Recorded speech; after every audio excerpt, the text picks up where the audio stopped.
At yun na nga mga kamangyang gala, dahil Wednesday ngayon at rest day ko, nagluto ako ng munggo na may kalabasa at pritong isda para sa tanghalian namin ng mga bata. Dahil nga rest day ko ngayon ay nakigaya ang aking panganay na anak na mag-rest day din siya sa school. So umalis siya ngayon, pero ang kapalit nun ay paglalaba. Katulong niya nga maglaba dito si Kuya Justin na pinsan niya, kaya naman napaluto ako ng tanghalian para naman magkaroon ng energy itong aking mga tagalaba. Akala siguro ng anak ko ay magiging hayahay ang buhay niya kapag hindi siya pumasok, pero ang hindi niya alam, maraming trabahong nakaabang sa kanya. Nakasabay pa nga sa trabaho itong si Sevi at talaga naman pag nakakalabas ng bahay kung saan na napunta. Napaka-hyper niyan, kapag nakakalabas ng bahay hindi mo mahuhuli, pahirapan pa. At eto na nga mga kailangan kong gamitin sa pagluluto para sa aking kalabasa na may munggo. First time ko nga rin itong maluto, dumaan lang siya sa FYP ng Facebook ko, kaya naman napaluto na din ako ng ganito.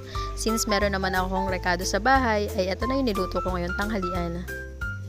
Ngayon nga igigisa na natin ang sibuyas, bawang, kamatis.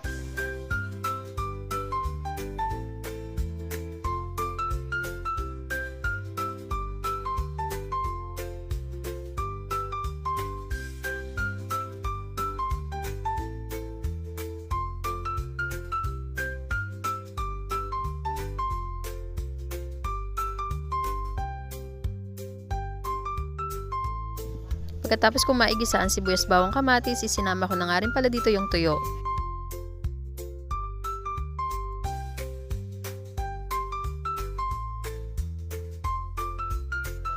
Kapag nag-iisa nga pala ako, ay sinasama ko na rin ang mga pampalasa para kumapit doon sa unang rekado na inilagay ko. Naglagay nga ako dito ng magic sarap, nor pork cubes, paminta, at konting asin. Optional naman ang paglalagay ng nor pork cubes. Nasa inyo na yung kung gusto nyo lagyan or hindi. Para kasi sa akin, mas masarap yung niluluto ko kapag may nilalagay ako ng pork cubes sa bawat lutuin. Isinunod ko na nga palang ilagay dito yung kalabasa. Since matagal siyang maluto, ay sinama ko siya sa pagigisa. Isinunod ko naman yung naluto ko ng munggo. Dinagdagan ko lang ng konting tubig para may sabaw yung ating niluluto.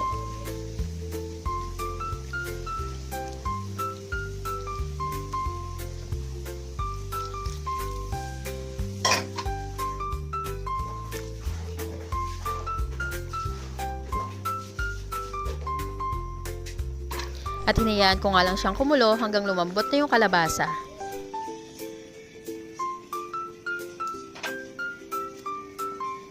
Naglagay nga rin ako ng siling berde o siling haba para may dagdag pampalasa.